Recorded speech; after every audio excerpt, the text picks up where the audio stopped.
Welcome everybody. We're back at Pint of Science Belgium on our first evening for our second and last talk of today. And for those of you who already tuned in before, you might have noticed we have a themed evening about how humanity is going to kill itself if it's not via a pandemic. Maybe quickly say, if you're just tuning in now, we're at the Public Observatory of Pien, who kindly allowed us to record here today in this nice environment full of planets and rockets and other cool stuff. And we will immediately start with our second speaker, Dr. Christine van Damme, who will talk to us about fake news. And Christine, you gave a talk about fake news. You must really love the word fake news, don't you? No, I really don't. That's why the title says, even fake news is fake news. Like, to come in 30 minutes, I will try to convince you to never use the words fake news again. Okay, so we still have 30 minutes to use it, and after that, it's completely gone. Okay. Then fake news is really fake news. Great. The floor is yours. I'll make space for the rocket again. Good luck. Yes, thank you.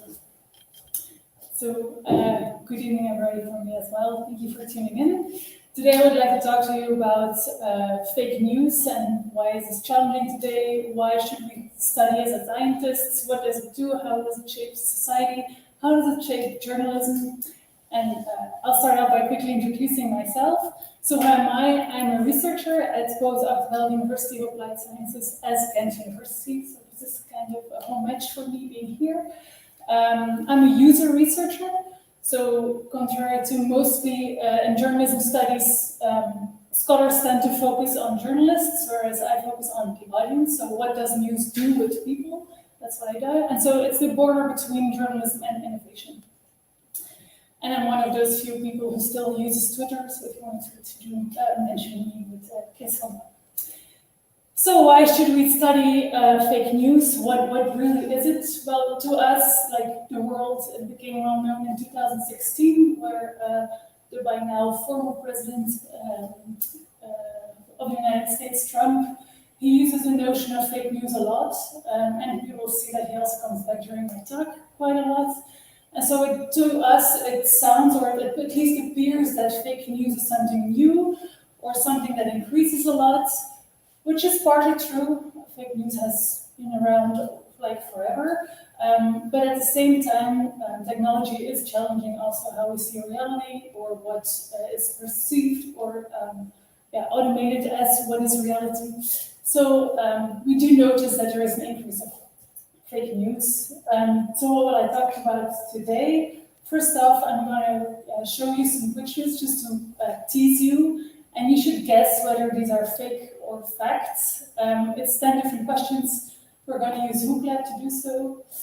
Then I'm going to talk to you about what is fake news then. I started off saying to Sander, we should not use the term fake news, and hopefully after today you will be convinced not to use it again. Then after, I'm also going to quickly hint upon what does it do to journalism then, how is fake news changing journalism, and then I'm going to give you some hints on how to recognize different types of disinformation yourself, and then also briefly going to touch upon what are we then studying or what research are we currently doing. So let's start off with the fact or fake. We have WooClap, which is an interactive platform. You can either scan this QR code and then you'll get a question, or you could surf to wooclap.com/pintofscience.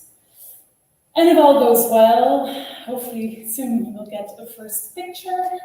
I should actually do it myself because I don't know my examples by heart. I'm just quickly going to take my mobile phone. So while you are opening up WooClap, I'm going to quickly do the same and see if you can see the picture. So if you have your mobile phone, you can click on the icon to see the picture a bit bigger. So the first one is Bill Gates uses vaccines to chip people. So is this fact or fake? Hopefully this was still an easy one. And we can go to fake. Luckily, yes, indeed, it is fake. Then the second one. So this is the fantastic story about a woman who trains squirrels to attack her husband. In the tiny audience here, I can hear people laughing, luckily, because indeed, this hopefully is also being voted to you as being fake. I'm looking at Stan. People do think that it's a fact. Well, no, luckily this was a fake. But that's already a hint on how difficult sometimes it is to see the difference. Maybe the next one. So this one, it is a picture of the Israeli defense who shares, this is a picture from yesterday, I think, May 15th, so 2 days ago. The Israeli army who boasted on missiles and used the missiles as a way to defend on why they were bombing in Palestine. Is it fact or fake?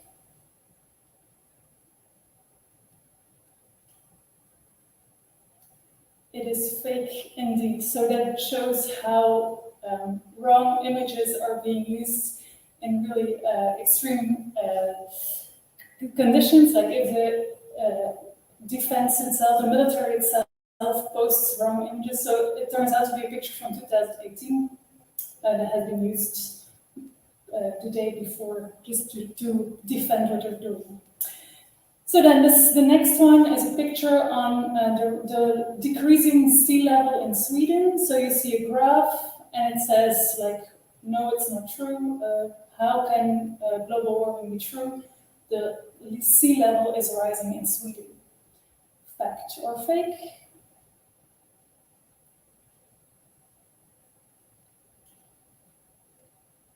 It indeed is a fact. The graph is true. Indeed, the sea level is rising, decreasing in Sweden, but that of course does not mean that in the entire world the sea level is increasing. So the next photo you can see here, well, it's not on the slide, that is worldwide, it is actually higher, but in Sweden it's lowering down. So whereas the image is true, the claim that it coincides with it is not true. Then the next one, we know the Capitol has been attacked after Joe Biden was elected president. And then there was a story going around that The Simpsons had predicted this attack. Is this true or false?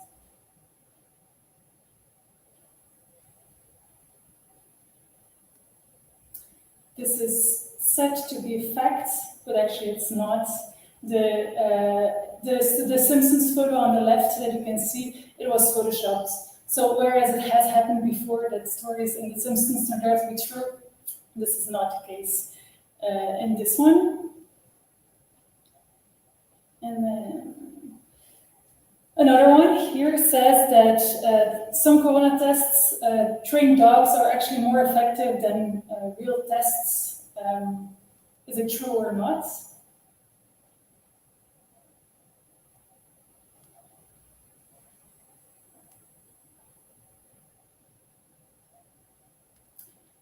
It is said to be fake, but it's actually true.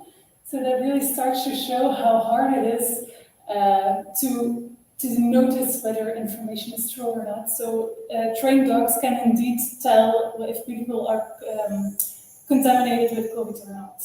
And it is said to be more reliable than some of the tests. Then Amélie Nothomb, I don't know if you know her. Here in Belgium, we get French courses and we all have to read Amélie Nothomb. She's like a person we have to read, part of our history, even though she's French. And so she's said to be passed away, so is it true or not?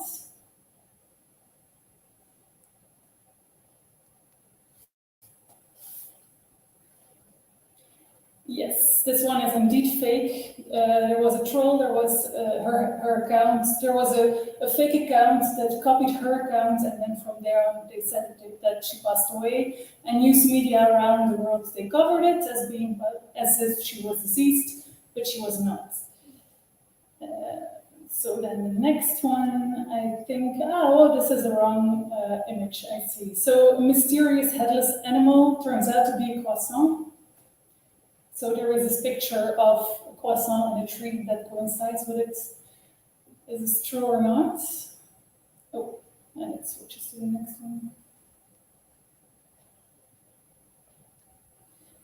It is fake. Hélas, this was true. It happened in Poland 2 weeks ago. So there was this huge story about a mysterious, dangerous animal that really turned out to be a croissant, was just sitting in a tree. So sometimes, like the first hint that I can tell you, sometimes reality is even absurder than the story. Normally, I should say, if it's too good to be true, it's likely not true. Well, in this case, it actually was true. And then I think the last one we have on Venice. There is this video of dolphin Scott in Venice. Is this fact or fake?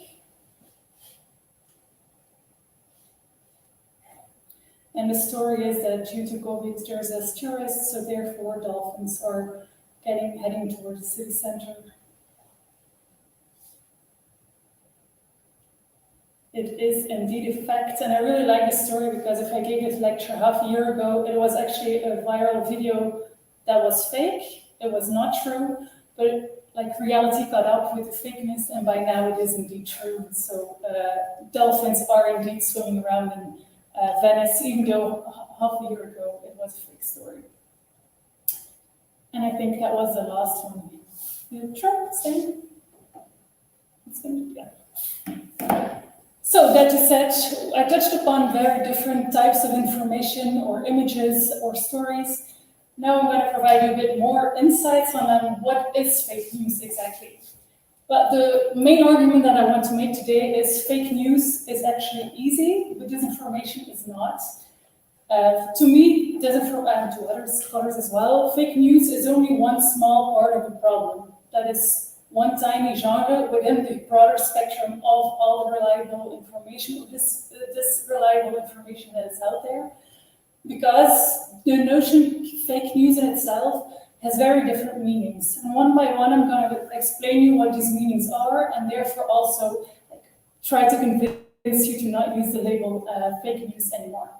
So then, this is a model that has been put forward by the European Union, and it's called information disorder. And there's a lot of types of information that are linked to fake news, but aren't really fake news.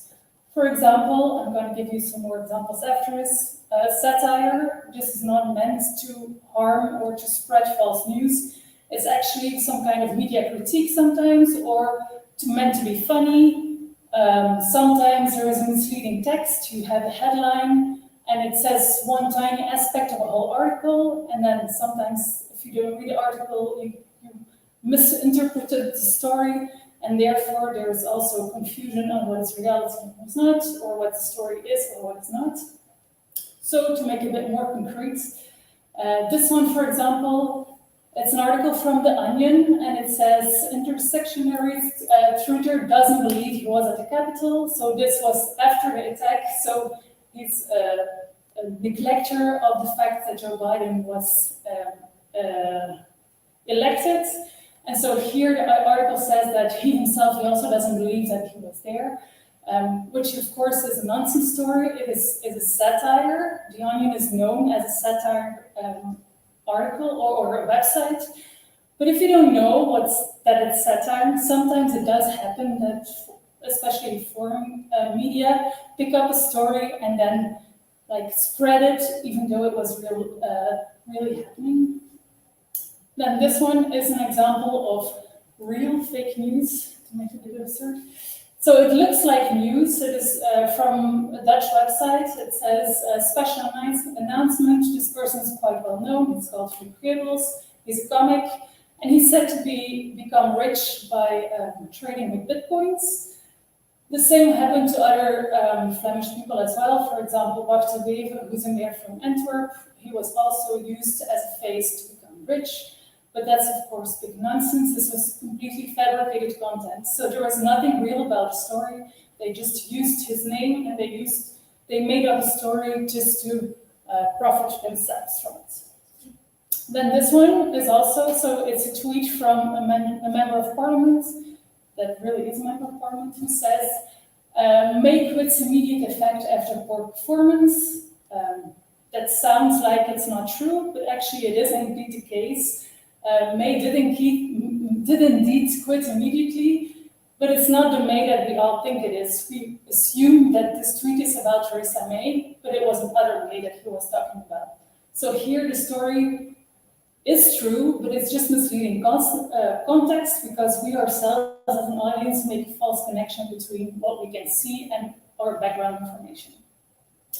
And this one, a couple of months ago, or maybe years ago by now, we had the 10-year challenge where you had to share a picture of you today and a picture of you 10 years ago, and then you would match the same next to each other. And so this person here does the same. He set the two pictures next to each other, but actually those are two different locations. So it is not false fake news, as in he's misguiding you intentionally, but he's actually like cutting down his own credibility just by picking North Pole and South Pole, putting them next to each other, and therefore actually not making the point that he wants to make. This one, it is a story about Brad Pitt, who is set to kill himself, and it's Angelina Jolie is to blame, and it uses the label of Fox News. But this is imposter content, so it's fabricated content, and then they put some logo from news onto it just to make it more reliable. So that is also a type of misinformation out there. Then we have this one. This is fabricated content. I think it's Iran, if I remember well. There is missiles, and maybe you can tell, probably not. This photo has been photoshopped. I'm just going to show you the image. If you can like play with the saturation of the images, you can see that the third missile was actually copy-pasted from somebody else, some other place. It did not launch, but that did not appear well, so therefore they photoshopped it into the story. So that's, of course, manipulated content. Then this one is probably, you all know this example. It's a deep fake where Obama is talking, well, actually it's an actor who's explaining the video. I'm not going to open it now, but it's really interesting. It just explains you how easy or how it is possible to transpose both the image and the faces and make people say something that they actually never said. So that's also manipulated content. So okay, let's say that way there's a lot of types of information out there that we link to being fake news, whereas there's big nuances or big differences between different types of information.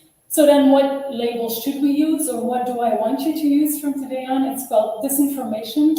It's quite unlucky because it's not that catchy and it's not that sexy. It doesn't sound that good. But it is more clear on what you actually mean when you're talking about fake news.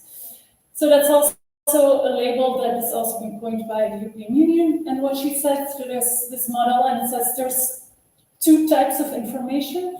On the one hand, you have false information, so it is wrong, it is errorless, but it might not be intentional. So, for example, if you have a misleading caption and there is a link, or for example, satire, you want to share something, it is wrong, but it does not have the intention to harm somebody else or to mislead you, but it does happen. So that is what you call misinformation. Then in the middle, you have both false and harmful information, and that is intentionally wrong information. So for example, if you have fabricated content meant to steer the elections, for example, that is really disinformation. So it is wrong, and it has the intention to harm. And then you also have harmful information, which is called malful, but it might be true. Mostly this is information that is something that belongs to the private sphere, but is brought to public due to scandal, maybe a mistrust or financial abuse, and it is meant to hurt somebody, but it is true. So it's genuine information, but meant to harm. And so this information is a cross between the two. It is wrong and intentionally wrong. So that brings me to what is then fake news. There's these authors, they make distinction between 3 different types of fake news. So first you have the genre, which is the real fake news. So it looks like news, but it's meant to harm, and it is also wrong information. Then there is this label, and then there is also the buzzword, and that's also the reason why I don't want to talk about fake news anymore. People use fake news today to refer to any kind of erroneous news. Well, that's not the case. So fake news is always intentional and meant to harm.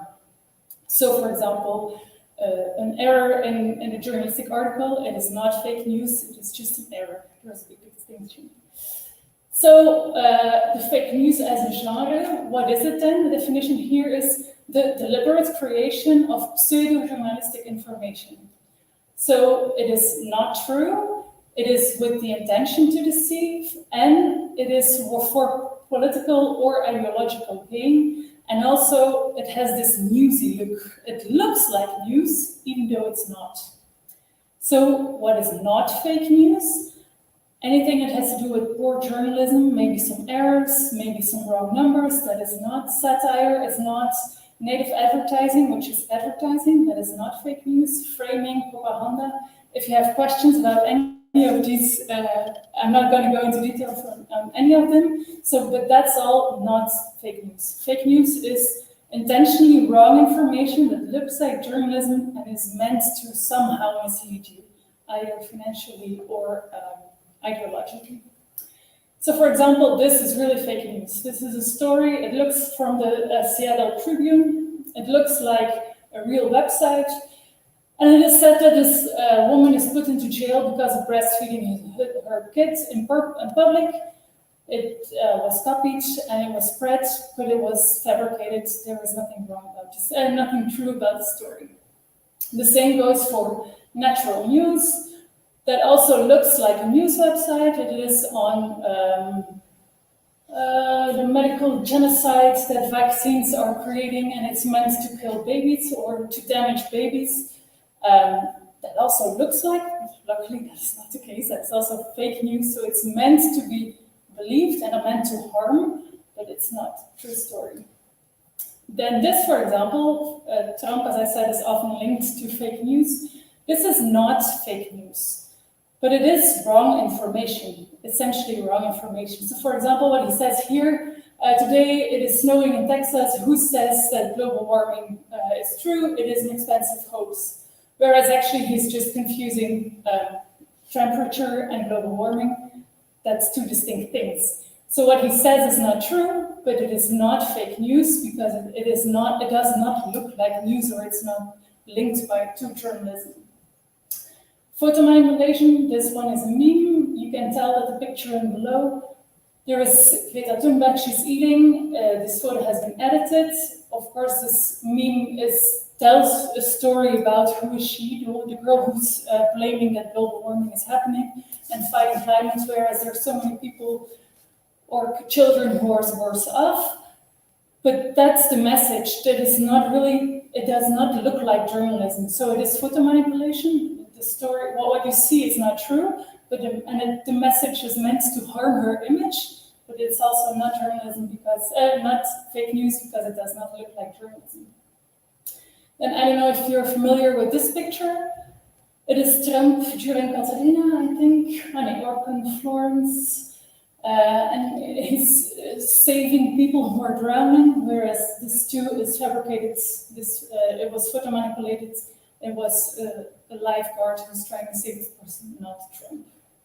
Then this one we had in the teaser at the beginning. It was a trolling account, so a person who copies accounts over and over again to intentionally spread wrong information. Like, for example, the week before the same account was a Belgian minister, the week therefore the same account was Jean-Claude Van Damme or Arnold Schwarzenegger. I still don't know the difference between the two. One of these men. And then another one is, so that is man-made. The same thing goes automated. So there's bots being trained to, for example, edit Wikipedia and to make, I it is Russia who is training bots to rewrite Wikipedia in order to tell what happened to the flight that crashed. So that is fake news. So it's not true. It looks like journalism and it is meant to deceive you. Then the way that we all got to know fake news is by Trump itself. He says a lot like, you are fake news. He targeted journalists during press conferences just to make him shut up because he was asking difficult questions. And so here, that is what the authors call the fake news label. So it is the use of the words fake news just to delegitimize news media. So if journalists want to do their job, they call them fake news just to make sure that they can't ask their questions anymore because it reckons their credibility. And that is something that is seen often. That is, populist politicians use this notion a lot. They even talk about the fake news media, or they even make their own news media. For example, here in Belgium, we also have the right-wing party who has their own television network today just to spread their own stories because they feel that mainstream media, as they call it, is not objective or does not give their voice. And so they use this term fake news a lot just to make sure that journalists come to their proper job. And then the third way of what fake news then is being used is just as an empty container of anything that is wrong or doubtable or incorrect. They call it fake news. And by doing so, we also start to use the word fake news as a label because we also link wrong and errors to journalism, whereas that is not, it's in essence what it is. Sometimes it just happens that something is wrong for no intentional reason at all, which I'm not saying that it's good. Some journalism should not be offended, but there's a huge distinction between misleading content and an error, for example. So today it has become the catch-all for bad information, as they say. So then how is journalism responding to this? Because even though journalism is not even though fake news is not part of journalism, it does impact on journalism because it is linked. The notion itself, fake news, refers to journalism.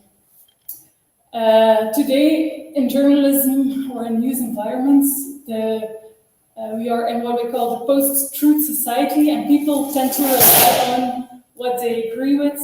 I hope the talk is not so boring that even the folks are falling asleep. So sometimes it's not, the facts don't matter anymore. People rely on how they feel that something is true or not. So for example, the presidential debates, it is sort of said to be a Halloween on lies. There was, I think, about 77 statements that are made during this one TV show that are just completely not true, but still people want to believe or tend to believe arguments that are made, and people don't really care about facts anymore, so it seems sometimes. So the job of a journalist is also changing. Sometimes when statements are being made, it's a job of a journalist to check whether it's true, if the claims that are being said, are they right or not. But then the problem sometimes is that journalists themselves are a major spreader of the disinformation, because if a statement is being made that is not true, just by copying it, even though you're saying that it is not true or correcting the claim, still people are doubtful, and still the reach is larger than if the journalist would have not said it. So that's, for example, something that you can see here on this trumpet of amplification, as they say. So sometimes conspiracies, they start on the anonymous web. There are smaller groups of people with extreme ideas. And then it shifts to the WhatsApp groups, for example, the Telegram groups. The audience becomes a bit broader, and then from there on, there are whole communities of conspiracies, for example, and then from there on, it goes to social media, But even only the moment that it becomes in professional media, the audience becomes bigger and bigger. So even though journalists are, and others, I'm not talking about journalists alone, and others are correcting claims or debunking conspiracy theories, the conspiracy theorists are still winning, even though it's correcting, because the audience becomes larger and larger and larger. So the role as of journalists becomes really, it's like a catch-22. They should report on it and they should debunk it, but on the other hand, they're also feeding the problem because they're giving voice to ideas that are not true. But then what is really, even though it's fake news and fake, incorrect statements that are really not true, the implications might be real. So for example, here, there was Associated Press, which is a press company worldwide. Their account was hacked, press agency, I'm sorry. Their account was hacked and there was said that Obama was hurt during attack. That was not true, but immediately you can see on the graph there is this decline in the stock markets because as a reaction to this fake tweet, stock markets were immediately dropping. The same goes for here, the Capitol attack itself. By repeatedly saying that Trump was the winner and not John Biden, who really has a story, people started believing and started to act upon, and people died as a reaction. So it's real consequences to stories that are not real. The same goes for China and Russia, who are deliberately shaping how we think about our vaccines, just to also stabilize European market. So then what is the reaction of journalism? Journalists are more open or are increasing, or at least try to increase transparency on how they are working, who their sources are, how certain decisions are being made, because on editorial rooms there is a specific, not everything is used, and how is decided on what is news and what's not. And then also, fact-checking is evolving as a news genre. So, fact-checking, you probably know these. So it's a story and it says fact-check, and then there is a claim, and then it says whether it's true or not. So, for example, Snopes is one of the first who does this. It says here, like, does it show that magnets sticking on people's arms show that there is something wrong with the COVID vaccine? And then there is this huge cross down below, it says false, so you immediately know this claim is not true. And there is a role of labels and categories. Actually, there's a lot of categories, and so it also shows a nuance. It's not just simply yes or no, or maybe mostly, or a legend. There is a lot of different categorizations on what information can do. And so those are separated news websites, but also mainstream media, also in Belgium. Knak, the Standaards, VRT, they all have these check pages where journalists are fact-checking certain claims that are being made. Also fact-check. So what is then the difference between journalism? Because of course, in essence, journalism itself is fact-checking, verifying whether something is true. Now the difference with fact-checking is that first the claim is out there and then it is being checked. Whereas journalism usually works the other way around. It first verifies whether a story is true, and then it gets published. So there is a big difference. And then mostly the claims are being done by somebody else rather than the journalist himself. And so why is it important? Well, all of us can just go online and spread claims that are not true. So that's what we call in journalism studies the gatekeeping, the person who decides which information gets out there and not. Today, all of us potentially can do this. So that used to be the task of a journalist, whereas today it also shifted to the audience. So then, what do we do? Or at Untitled University of Applied Sciences, we focus on young people, so teenagers from 15 to 24. And so we have been working for quite some time on fake news. So the first study that we did was back in the old days on Facebook, was the biggest one. We started off with news on Facebook. So we found often people say that young people are not interested in news. Well, that turns out not to be true. They really are. Mostly because they want to be informed, and they also want to form their own opinion. So just simply saying that young people are not interested in news, it does not make sense. But that, of course, does not mean that all the news out there is perceived to be interesting for young people. And then we also found that 4 out of 5 consumes news via Facebook, and for half of those, it is also a primary news source.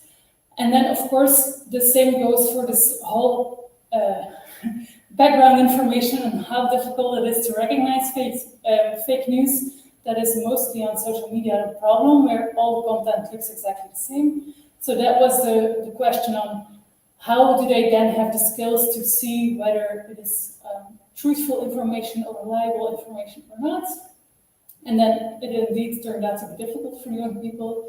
And 3/4 also trust their own logic and background knowledge and also their own opinions to judge whether information is true or not. But that is, of course, not the only. It is interesting to do so, but it's not the best strategies to judge whether information is wrong or not. And then the follow-up study was then exactly on what can we then do to help young audiences to become more news literate, as we call it, so more that they can recognize the difference between reliable and not reliable information. So we found that news websites are indeed just also interesting. It's not only Facebook, but news websites as well. And also interpersonal communication, that's something that we tend to forget. Both the parents and the teachers, they have a major role in how young people grow as being a news audience, whereas the two have different roles.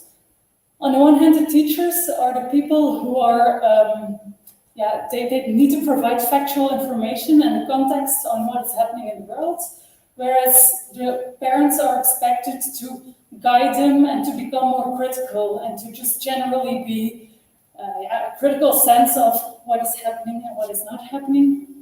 And so we wanted to help both these groups, both parents and the teachers, to take up this guidance role.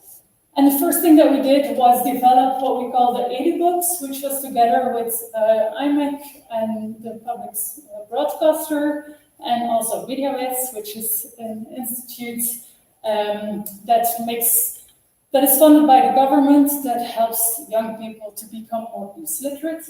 And so this you can also find it online. There's a whole schedule, it's not Dutch, I'm sorry. There's a whole trainee, so it takes about 1 hour, and you can just, and there's also this paper, as you can see on the picture, these papers that you can use in training courses in secondary schools. So then what is the 10 takeaways that I'm going to give you? How can you then debunk or questions that you can ask yourself to judge whether news is reliable or not? So the first one is the title. The title often says a lot about what content you might expect. Like, for example, it says, if you really have to read the article to get the information, then you might raise some questions. For example, 5 surprising things that you should do. You have to really read the article, or you'll never guess at what age men become adults. So that's the kind of articles that can kind of raise suspicion. And then the second is, who is the author? I might be here talking to you about fake news, whereas our previous talker was talking about planets, and I don't know, I don't even remember the names. Steroids? No. So I'm not an expert at all in that material. So the question that you can ask yourself, who is the person who tells this claim? And is this person a likely expert to talk about or make this claim? So for example, this one was about 150,000 Belgian cows that are being killed for milk. It was raised by the vegan campaign. And then the question is, who are they? Are they a neutral party to talk about how many animals should die for milk? one of my students actually fact-checked and it turned out to be higher, but that's a different story. Then also, what's the date of the story? Sometimes it happens that a story falls down and something gets picked up years after, and then of course the info might not be interesting anymore. So for example, here The Guardian, it says here in yellow, watch out, the story is more than 8 years old. So sometimes that's also something that you should take into account. Is this a recent story? Then also next to the person who said the claim, another one is who published the story. There is a difference between a social media post by an organization versus a news media versus an academic versus there's the person who brings out a story is also a good guide on whether to judge information or not. Then also, what are the sources? The more journalists tend to share their sources, not as in the names, depending on what the sources are. But then, for example, if there's a scientific report, they will always say what university it was from, or what results it came from, or an anonymous source. I don't know. Usually, they make it clear where this information comes from. If it is not mentioned, that's also something that should raise some suspicion. And if there's links provided, that's the next one. If there's link provided, also click on the links and see if the information indeed says so. So for example, here it says NOS and a false count, but if you click on them, these links do not work. So it looks like it is valid, but the links are not legitimate. Then also why, if Trump has a tweet on global warming is a hoax, that's his agenda. So that's the reason why he's also spreading information. And then also, are there specific preconceptions that are being repeated or stories that are built on? It's also a question you can ask. And also how it is presented, if it is all caps, which remarks caps, or with words such as the pandemic, that is usually not how journalists write. So also the use of the language, if there's typos also, that might hint towards wrong information. And also visual material. The first one is an image of Ariana Grande, and it was linked to the text during her Manchester concert. Well, it was actually shot from a movie that she was in, so it was, whereas it is her, it was used in a wrong context. And the same goes for the two adorable kids. They were in each war. Whenever there is a story about a long-lasting war, this image appears, and my mother heart too breaks when I see them. But it is a girl who was afraid of a photographer in Nepal. So it was not related to a war whatsoever. And then what are we doing now? After the teachers, we focus on the parents. And what we want to do is develop a way, usually parents, they do want to be this guidance for teenagers and help them recognize fake news or not. But the parents themselves are often quite insecure, and they feel like their teenagers are actually able to recognize fake news better than themselves. So we wanted to provide them a tool that allows this dialogue between the parents and the teenagers. And so we came up with this cardboard game. It is in conceptual phase. We now have 15 stories. And so it is something, it's similar to Black Stories, if you're familiar with it. And so it is a card, and then by talking to people, you have to get, like, what is the story, what happened, what is a news story, and why was it shared? And as you can see, those are the 3 questions that you also have to get to understand what is fake news or not. And so we hope that soon our game will be out there and help parents, but maybe also teachers, and finally the teenagers to debunk fake news. So if you have any questions, do shoot. And I'm going to take some. Thank you very much, Christine. Again, that was very interesting, and I can already give a spoiler. It's not fake news. There are some questions from the audience already. Yay. Indeed. And the first question is from Jamie. Jamie notices that there are certain countries where free speech is valued more than in others, especially, for instance, in the US. And does this have an impact on fake news? Does fake news flourish better in those kind of countries? Well, I think freedom of speech is something that we all should cherish. That's the word. So that is not something that should be linked to fake news. It's not. The fact is that how people react to it, that's different. And also the role, for example, we have public service broadcasters. So public service means government pays them to serve us and to help us be informed and entertained. And that, for example, does help us to guide us between what is reliable and what is not. And if you do not have that kind of media system where independent broadcasting is possible without, then sometimes it might help. So for example, in the VS, I'm not really clear in the question, answering it clearly. But in the VS, for example, we do not have this public service idea.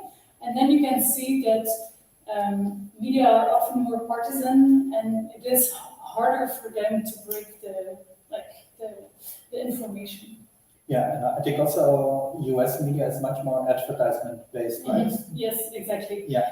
Does that That's what I was trying to say. Yeah, okay. Yeah, so part is, exactly. Yeah. So it's not really linked to your either pro conflict, and also the revenue system is complete. Okay, great, or not so great if you're in the US. And then we had a question from Goofix again. At some point, you distinguished harmful information and false information. And this question of this person was that if you have information that's still true, even though it's harmful, how can this be a bad thing? No, sometimes it is used to specifically target people. So bringing out a story, for example, if you have a mistress and you are doing your job as a mayor well, it is maybe not really important that people know that you have a mistress. Whereas if you're from the opposite party, you want to hurt this person because you want to become the mayor, then you can release, and it's just opening up the story, even though it has nothing to do with the person itself and how he does a job, it is released to harm somebody else. So that's a difference. So it is true information. But then the question is, how can it be a bad thing? I also don't think that it's really, for me, it doesn't matter whether a mayor has a mistress or not. So it is not a good thing that it is released, I think. Yeah, so it doesn't really matter. Yeah. So even though it's true, it doesn't mean that it's news per se. Yes, exactly, or valuable. Or like another thing goes for if there would be a minister who has financial scandals, let's say, then of course that is newsworthy because it is linked to her specific or his specific office, and that is interesting and newsworthy. And then I can tell, of course, it should be out there because people have the right to be informed.